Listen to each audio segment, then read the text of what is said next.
एक समय की बात है, किसी गांव में रमेश नाम का एक लड़का रहता था। रमेश की शादी सुहानी नाम की एक बहुत ही सुंदर लड़की से हुई थी। रमेश सुहानी से बहुत प्यार करता था, लेकिन सुहानी बहुत घमंडी और नकचरी थी। वो रमेश से नहीं बल्कि अपनी सुंदरता से प्यार करती थी। एक दिन रमेश से थका हारा अपने घर आया तो उसने सुहानी से कहा, अरे सुहानी, खाना तैयार है कि बहुत जोर से भूख लगा है। खाना ला के दो तो। जी खाना तो तैयार है, लेकिन जाके खुद से ले लो। रमेश ने अपनी बीवी की बात सुनकर खुद ही खाना निकाल कर खा लिया और वहां से चला गया। उसके बाद जब वो अगले दिन घर आया तो उसकी पत्नी ने उससे बोला, ए जी सुनिए ना, कल बाजार चलिएगा ना, मेकअप का सामान लाना है मुझे। अरे सुहानी, तुमको तो पता ही है अभी मेरे पास पैसा नहीं है, और जो पैसा है खेत के लिए बीज लाना है। हे भगवान, मेरी तो किस्मत ही फूट गई, किससे शादी हो गई मेरी। रमेश पूरी रात अपनी पत्नी के तानों से इतना दुखी हो गया कि उसे नींद ही नहीं आई और वो पूरी रात सोचता रहा। हे भगवान, मेरी पत्नी मुझसे क्या चाहती है? आखिर कुछ भी करूं, मुझसे नाराज ही रहती है। हे भगवान, कैसे कटेगा मेरा जिंदगी?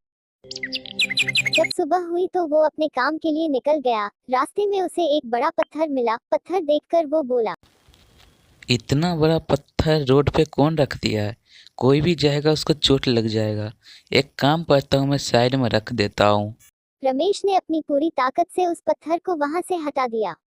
रमेश जब पत्थर हटा रहा था तो उसे एक चुड़ैल देख रही थी। वो रमेश के पास गई। अरे कौन हो तुम? मेरे पास क्यों आई हो?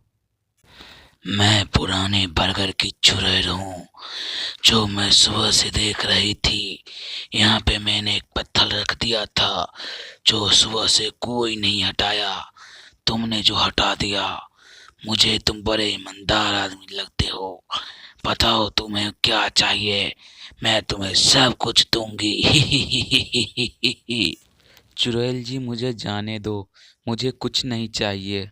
ये कहकर रमेश वहां से भाग गया, लेकिन चुड़ैल ने अपनी मायावी शक्ति से रमेश के बारे में पता लगा लिया।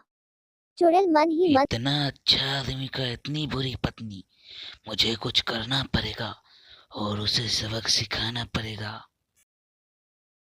अरे कौन हो तुम, यहाँ क्यों आई हो। मैं हूँ चुड़ैल। मैंने सुना है तुम अपने पति के साथ बहुत बुरा करती हो, इसीलिए मैं तुमको सजा देने के लिए आई हूँ। अरे नहीं, मैं ऐसा कुछ भी नहीं कहती हूँ। नहीं विश्वास है तो आप मेरे पति से पूछ लो। मैं सब जानती हूँ, मुझे पूछने की जरूरत नहीं है किसी को।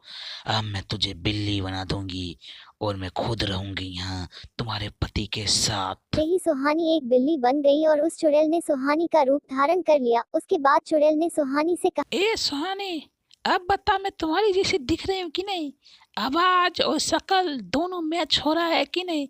अब बताती हूँ मैं तुझे, अपने पति के साथ ऐसा करने का मजा क्या होता है। इतने में रमेश घर आ गया।